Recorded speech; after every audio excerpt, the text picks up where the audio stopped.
하고 슬퍼하고 즐거워하는 것. 이러한 감정은 보편적이고 기본적인 감정이죠. 사람은 고통스러운 일을 겪거나 해결할 수 없는 막막한 일을 마주할 때 괴로워하고 슬퍼하기 마련입니다. 크나큰 상실을 겪을 때에도 그러하지요. 그러나 한편으로 사람은 누군가의 고통과 아픔을 공감할 때 슬퍼하기도 합니다. 우리가 영화나 드라마를 볼 때 슬퍼서 눈물을 흘리는 이유는 그것들의 등장인물들이 겪는 상황과 감정들을 공감하기에 그러하는 것입니다. 분명 슬픔은 피하고 싶은 부정적인 감정처럼 여겨집니다. 우리의 삶 속에 되도록이면 슬퍼하는 일이 없어야 하겠지요. 그러나 피하고 싶다 해도 피할 수 있는 것은 아니죠. 피할 수 없으면 즐기라는 누군가의 말처럼 슬픔을 피할 수 없다면 그것을 즐기지는 못하더라도 잘 대처하는 것이 지혜로운 사람의 자세라 할 수 있겠습니다. 우리는 왜 슬퍼할까요? 왜 고통스러워하고 아파합니까? 우리가 바라는 질서나 계획이 세상의 흐름과 충돌하면서 깨지고 흐트러지기 때문에 우리는 고통스러워하고 슬퍼합니다. 지난 명절을 보내면서 더도 말고 덜도 말고 한가위만 같아라 라는 인사에 대해 소개해 드렸습니다. 그리고 제가 또 하나 인사말을 소개해 드렸죠. 내가 받은 복으로 말미암아 너에게 복 주실 줄을 확신하노라. 기억하십니까? 이번 명절에 나누셨나요? 그것이 바로 우리가 바라는 우리 삶의 질서지요. 하나님이 우리의 삶 속에 복을 주시기를. 그것이 우리의 삶의 계획입니다. 이러한 청사진은 세상을 마주하며 살아가는 우리의 삶에서 꼭 망가지기 마련입니다. 평안을 원했지만 평안하지 못하고, 형통하길 바랬지만 형통하지 못하고, 건강하기를 원했는데 병을 얻었습니다. 그렇기에 우리는 끊임없이 슬퍼하고 끊임없이 눈물을 흘릴 수밖에 없지요. 예레미야는 기원전 7세기 후반에서 6세기 전반 사이 요시야, 여호아스, 여호야김, 여호야긴 그리고 시드기야 이 5 임금이 유다를 다스릴 때 하나님의 사자로 사역한 사람입니다. 그의 기간이 약 40년간이 되었다고 알려져 있습니다.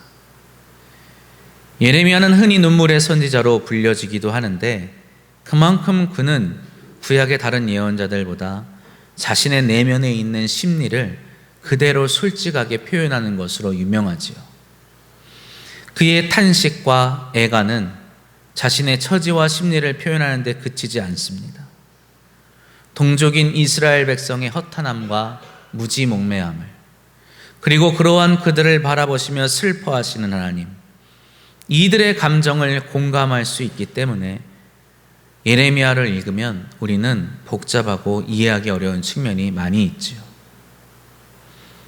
오늘 본문은 8장 18절부터 시작하는 내용입니다. 18절부터 오늘 본문 9장 16절까지 이르는 이 문단은 예레미야의 거의 처음이죠. 2장부터 25장까지 이르는 유다 백성을 향한 심판을 선언하는 말씀에 속하는 단락입니다. 오늘 본문에서 기뻐하는 이는 하나도 없습니다. 모두가 슬퍼하고 눈물을 흘리고 있는데 이상하게도 저들의 눈물의 이유, 슬픔의 이유는 다 다릅니다. 이스라엘이 슬퍼하는 이유, 말씀을 전하는 예레미야가 슬퍼하는 이유, 그리고 하나님께서 슬퍼하시는 이유에 대해 살펴보면서 오늘 우리의 슬픔을 어떻게 대할지 하나님께서 지혜해 주시기를 소망합니다. 먼저 8장 18절에서 예레미야는 어떻게 위로를 받을 수 있을까라며 탄식합니다. 그가 겪는 괴로움은 정신적인 것만이 아니라 온 몸과 마음, 자신의 전 존재가 겪는 괴로움이라 할 수 있습니다. 자신만 위로를 받고자 하는 것이 아니라 자신의 귀에 들려오는 사람들의 고통에 대해서 저들이 위로를 받기 위한 탄식이라 할 수 있죠. 8장 18절 말씀입니다.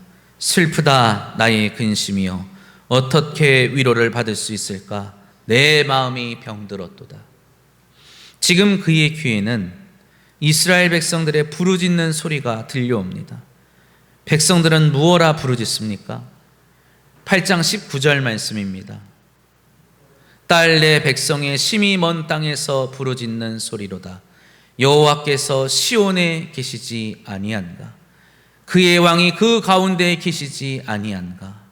그들이 어찌하여 그 조각한 신상과 이방의 헛된 것들로 나를 경노하게 하였는고 하시니. 이 한 구절에는 세 가지의 목소리, 세 가지의 부르짖음이 있습니다. 먼저 예레미야가 말하지요. 내 백성의 심히 먼 땅에서 부르짖는 소리가 귀에 들려온다. 이 부르짖음을 듣는 예레미야의 마음은 뜨겁게 달아오르고 애가 탑니다. 백성이 무엇라 부르짖기 때문입니까? 여호와께서 시온에 계시지 아니한가? 그의 왕이 그 가운데에 계시지 아니한가? 지금 온 나라는 바벨론의 군대가 침략하여 짓밟고 약탈하는 것 가운데 있습니다. 많은 백성들이 그 폭력 가운데 죽임을 당하고 상함을 당하고 모든 것을 빼앗기고 삶의 터전이 없어지는 그러한 고통을 당하고 있는 것이죠. 그러한 와중에 예루살렘에 계시는 하나님이 왜 자신들을 구원하시지 않느냐고, 그분이 친히 세우신 왕이 왜 자신들을 위해 싸우지 않느냐 슬퍼하는 것입니다. 그러나 이것은 구원에 대한 백성의 잘못된 믿음을 드러내는 것입니다. 하나님께서 말씀하시죠. 이어서 그들의 부르짖음 뒤에 하나님께서 이렇게 말씀하십니다. 이스라엘 백성이 조각한 신상과 이방의 헛된 것들을 섬기며 자신을 경노하게 하였다고 하나님이 말씀하십니다. 하나님은 백성의 우상 숭배로 인하여서 경노하셨는데 이스라엘 백성은 자신들의 죄와 상관없이 무조건 예루살렘에 계신 하나님이 자신들을 구원하실 것이라 생각하는 것이죠. 이스라엘의 백성은 끊임없이 슬퍼하며 부르짖습니다. 그들의 부르짖음은 20절, 22절에도 계속되지요. 추수할 때가 지나고 여름이 다하였으나 우리는 구원을 얻지 못한다 하는도다. 길르앗에는 유향이 있지 아니한가? 그곳에는 의사가 있지 아니한가? 딸 내 백성이 치료를 받지 못함은 어찌 됨이고. 여름이 지나고 가을이 되는 것처럼, 계절이 바뀌는 것을 체감할 수 있는 것처럼 하나님의 구원이 우리에게 확실하게 보이고 느껴져야 하는데, 내 삶이 무더운 여름날의 가뭄에서 이제 풍요로운 가을을 맞이하는 것처럼 확연히 바뀌어야 하는데 그렇지 않다고 한탄하는 것이죠. 절망적인 상황이 지속되고 있습니다. 이만하면 됐겠지, 이 또한 지나가겠지, 이 정도면 충분하겠지라는 마음이 무색하게 아픔은 계속되고 고통은 더욱 심해집니다. 그렇게 슬픔의 눈물은 마르지 않고 나의 마음을 적시고 나의 얼굴을 적십니다. 이러한 상황은 마치 전혀 나을 기미가 없는 지독한 병과 같습니다. 당시 유대 땅 길르앗 지방에는 유향으로 만드는 유명한 약이 있었다고 합니다. 다른 나라에 수출할 정도로 효과가 뛰어난 약이었는데 그것을 바르면 웬만한 어지간한 상처는 다 나았다고 합니다. 그렇기에 그것을 발라도 낫지 않는 병은 중병 중에 중병, 불치병으로 여겨졌다고 하죠. 지금 자신들의 처지가 마치 그것과 같다 하여 길르앗의 그 만병통치약을 발라도 낫지 않는 병에 걸린 것처럼 저들은 슬퍼하고 있는 것입니다. 예레미야는 이러한 자신의 동족 이스라엘 백성의 아픔에 아주 많이 공감합니다. 저들의 고통이 마치 자신의 고통처럼 느껴집니다. 예언자는 이토록 죽임을 당한 동족들을 위해 밤낮으로 눈물을 흘리며 슬퍼하지요. 오늘 본문 1절 말씀입니다. 어찌하면 내 머리는 물이 되고 내 눈물은 눈물 근원이 됐고 죽임을 당한 딸 내 백성을 위하여 주야로 울리로다. 그의 슬픔이 더욱더 깊어집니다. 10절입니다. 내가 산들을 위하여 울며 부르짖으며 광야 목장을 위하여 슬퍼하나니 이는 그것들이 불에 탔으므로 지나는 자가 없으며 거기서 가축의 소리가 들리지 아니하며 공중의 새도 짐승도 다 도망하여 없어졌습니다. 주인이 사라진 목장이 점점 늘어나는 겁니다. 가축도 약탈당하고 논밭도 다 불타버린 그곳엔 사람이 없죠. 짐승도 없습니다. 황량한 땅만 있을 뿐입니다. 그 모습을 보며 예언자는 또 다시 슬피 울 수밖에 없습니다. 차라리 예언자는 자신이 광야로 나가 아무것도 없는 곳에서, 누구도 없는 곳에서 살고 싶다 하지요. 왜요? 더 이상 죽어가는 사람을 볼 수 없기 때문입니다. 더 이상 빼앗기는 것을 볼 수 없기 때문이겠죠. 하지만 이러한 그의 심정은 단지 동족의 아픔을 공감하는 데 그치지 않습니다. 저들이 왜 이러한 고통을 겪어야 하는지 그 이유를 그가 분명히 알기에 그의 심정이 더욱 처절한 것입니다. 본문 말씀 2절 말씀입니다. 내가 광야에서 나그네가 머무를 곳을 얻는다면 내 백성을 떠나가리니 함께 봉독합니다. 그들은 다 간음하는 자요 반역한 자의 무리가 되미로다. 아멘. 지금 예레미야는 당신의 동족을 불쌍히 여기는 마음이 누구보다도 큽니다. 내 사랑하는 동족, 그러나 불쌍한 내 동족을 향하여 예레미야가 뭐라고 말합니까? 저들이 다 간음하는 자요 반역한 자다. 이것은 동정 어린 말이 아니지 않습니까? 반역한 자라고 옮겨진 히브리어는 불성실한 사람, 속이는 사람이라는 뜻을 가진 말입니다. 보다 더 명확하게 의미를 찾아보면 계약을 위반한 사람이라는 말입니다. 이스라엘 백성이 하나님께 신의를 지키지 않았기에 예레미야는 저들을 마치 간음하는 사람과 같다고 말합니다. 처음 하나님과 언약을 맺으며 영원히 함께하며 서로에게 신실하겠다고 약속한 저들, 마치 부부가 함께 100년 가약을 맺은 것을 어기는 것처럼 저들이 그 약속을 지키지 않고 속였다고 예언자가 지적하는 것입니다. 예레미야는 유다 왕국이 멸망당할 때까지 자신의 나라가, 자신의 동족이 구원 얻기를 바랬습니다. 저들이 진정 평안하기를 바랬지요. 그러나 그것은 그냥 주어지는 것이 아니었습니다. 그냥 슬퍼한다고, 그냥 부르짖는다고 되는 일이 아니었던 것입니다. 저들이 하나님께로 먼저 돌아와야 하는 것이죠. 저들이 모든 우상 숭배에서 돌이키고 마음을 오롯이 하나님께로 향할 때에 얻을 수 있는 것이었습니다. 결국 멸망이 확정된 자신의 나라를 보며 예레미야는 이제 평안을 빌 수 없어서 그저 회복을 바랄 뿐입니다. 형통을 바랄 수 없어서 구원을 소망할 수밖에 없습니다. 그러나 그것 역시 백성의 회개가 선행되어져야 하는 것입니다. 그러기에 그는 눈물로 하나님의 판결과 심판을 선언해야 합니다. 3절로 6절 말씀입니다. 여호와의 말씀이니라. 그들이 활을 당김같이 그들의 혀를 놀려 거짓을 말하며 그들이 이 땅에서 강성하나 진실하지 아니하고 악에서 악으로 진행하며 또 나를 알지 못하느니라. 너희는 각기 이웃을 조심하며 어떤 형제든지 믿지 말라. 형제마다 완전히 속이며 이웃마다 다니며 비방함이라. 그들은 각기 이웃을 속이며 진실을 말하지 아니하며 그들의 혀로 거짓말하기를 가르치며 악을 행하기에 지치거늘 네가 사는 곳이 속이는 일 가운데 있도다. 그들은 속이는 일로 말미암아 나를 알기를 싫어하느니라. 여호와의 말씀이니라. 예레미야는 지금 백성을 정죄하고 비난하는 것이 아닙니다. 저들이 구원을 받기 위해, 저들이 회복되기 위해서 저들이 무엇을 회개해야 할지를 알려주는 것이죠. 하나님의 백성, 하나님의 자녀, 우리 그리스도인의 고통과 아픔을 바라보는 하나님의 심정은 어떠한 것일까요? 왜 하나님은 고통 중에 우리를 내버려 두시는 것처럼 느껴집니까? 이스라엘 백성이 부르짖은 것처럼 하나님은 시온에, 하나님은 예루살렘에, 하나님은 우리 곁에, 우리 안에 계시는 것 아닙니까? 왜 하나님은 좀처럼 움직이지 않으십니까? 왜 하나님은 나의 부르짖음에 응답하지 않으시는 걸까요? 오늘 말씀에서 하나님은 슬퍼하시며 우리에게 말씀하십니다.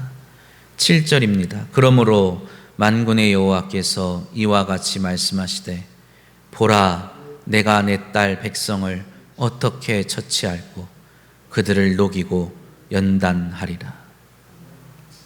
하나님께서 당신의 백성을 구원하시고 지키시는 것이 아니라 녹이고 연단하시겠다 말씀하십니다.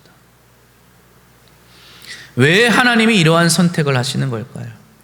분명 당신의 백성을 향하여 내 딸이라 부르며 사랑하고 아끼시는 것이 분명한데 왜 저들을 고통 가운데 내버려 두시겠다는 걸까요? 하나님께서 그 이유에 대해 이렇게 말씀하십니다. 13절 14절 함께 봉독합니다. 여호와께서 말씀하시되 이는 그들이 내가 그들의 앞에 세운 나의 율법을 버리고 내 목소리를 순종하지 아니하며 그대로 행하지 아니하고 그 마음의 완악함을 따라 그 조상들이 자기에게 가르친 바알들을 따랐습니다. 아멘. 하나님은 이스라엘이 하나님의 율법을 버리고 하나님의 목소리를 순종하지 않았다고 말씀하십니다. 그대로 행하지 아니하였다로 옮긴 히브리 문장은 그들이 그것 안에서 걷지 않았다라는 말로 읽을 수 있습니다. 유다 백성들이 하나님의 율법인 토라의 가르침대로 살아가지 않았음을 지적하시는 말씀이죠. 걷다라는 표현은 잠깐의 순종이 아닙니다. 지속적으로 살아가는 삶의 모습이겠죠. 우리가 그러한 방식으로 살아가야만 한다고, 성도란 그렇게 살아가는 존재라고 하나님께서 우리의 정체성과 사명에 대해서 말씀하시는 것입니다. 이스라엘은 하나님의 가르침을 버리고 살면서도 하나님이 여전히 자신들의 편이라고 생각했어요. 그러한 완악한 마음을 가진 채 그들은 하나님이 아닌 바알을 따르며 살아갔던 것입니다. 그대로 그들을 내버려 둔다면, 그들을 고통 속에서 건져준다면 그들은 영원히 하나님께로 돌아오지 못한 채 바알의 뒤를 따르며 살게 될 것을 하나님은 알고 계시는 겁니다. 당신의 사랑하는 딸 이스라엘에게 심판과 멸망을 선언하시는 하나님의 마음을 어떻게 헤아리고 공감할 수 있을까요? 사랑하는 성도 여러분, 우리는 우리의 슬픔을 통하여 하나님의 슬픔을 헤아릴 수 있어야 합니다. 오늘날 많은 사람들이 하나님을 섬긴다고 하지만 실제로는 사람들이 만들어 놓은 잘못된 바알의 전통을 따르곤 하지요. 물질 만능주의, 실적 제일주의, 이러한 것에 얽매여서 그저 많이 가지고 보다 높게 올라가는 것을 귀하게 여기며 살아갑니다. 하나님의 가르침을 저버리고 멸망의 길을 걸어가는 것입니다. 저들을 딸이라 아들이라 부르며 사랑하고 아끼시는 하나님의 마음은 어떠한 마음일까요? 얼마 전에 창자가 끊어지는 아픔이란 설교를 하며 예레미야의 슬픔이 마치 복음서에 나오는 예수님의 슬픔과 유사하다고 말한 적이 있습니다. 예수님의 슬픔은 당신의 감정에서 비롯된 것이 아닙니다. 당신께서 바라보시는 대상, 즉 하나님의 백성이라고 자신하면서도 하나님의 길을, 하나님의 가르침을 따르며 걷지 않는 저들을 향한 애정 어린 마음, 그러나 심판을 선언하실 수밖에 없는 그 아픔이 가득한 마음에서 비롯된 것입니다. 신약시대의 유대인들은 자신들이 하나님의 율법 조항, 이 토라에 적혀있는 계명들만 잘 지키면 하나님께서 예루살렘에 계시고 자신들을 지켜줄 것이라, 자신들의 나라를 회복시켜줄 것이라 여겼습니다. 그러나 하나님이 계신 예루살렘에서, 하나님의 성전이 세워진 그곳에서 주님께서는 이렇게 말씀하시죠. 누가복음 19장 41절로 44절 말씀입니다. 가까이 오사 성을 보시고 우시며 이르시되 너도 오늘 평화에 관한 일을 알았더라면 좋을 뻔하였거니와 지금 너의 눈에 숨겨졌도다. 날이 이를지라 네 원수들이 토돈을 쌓고 너를 둘려 사면으로 가두고 또 너와 및 그 가운데 있는 네 자식들을 땅에 메어치며 돌 하나도 돌 위에 남기지 아니하리니 이는 네가 보살핌 받는 날을 알지 못함을 인함이니라 하시니라. 아멘. 예루살렘이라는 도시의 의미는 평화의 도시라는 의미입니다. 예루살렘의 평화, 하나님의 평화를 누리기 위해서 우리는 먼저 돌아가야 하는 것입니다. 우리 안에 있는, 그러나 있어서는 안 되는 우상과 거짓, 탐욕과 죄악들을 모두 내어버려야 합니다. 우리 주 예수 그리스도와 함께 십자가에 못 박아야 하는 것입니다.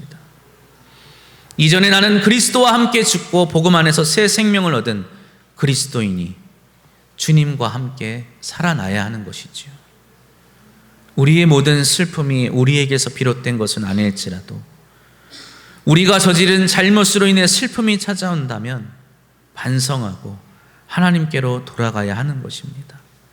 그래야지 그 슬픔이 우리에게서 떠나가게 될 것입니다.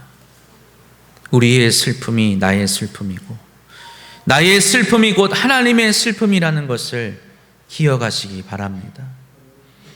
우리의 슬픔을 통하여 나의 잘못을 깨닫고 나의 잘못을 고백하며 용서하시고 구원하시는 하나님의 사랑을 더욱더 깊이 깨달아 우리의 삶을 정돈하고 평온케 하시기를 주님의 이름으로 축원합니다. 기도드립니다.